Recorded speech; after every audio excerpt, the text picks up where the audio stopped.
In this video, I'm gonna teach you a very quick tutorial on how to copy path of a file or folder in your Windows 11.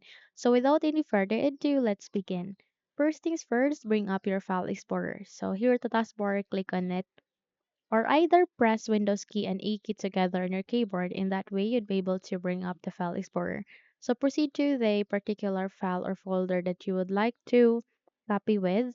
Okay, in my case, I want to go with the Windows, and under the Windows, I want to go with System 32. Now, in order to copy the path of a file or a folder here, all you need to do is you need to navigate here at the upper center screen. You can see that one. The moment you click on it, you can copy this link here. Copy the path. So by that, please make a right click and click on copy. In that way, you'll be able to copy a path of a file or folder here in your Windows 11. Okay?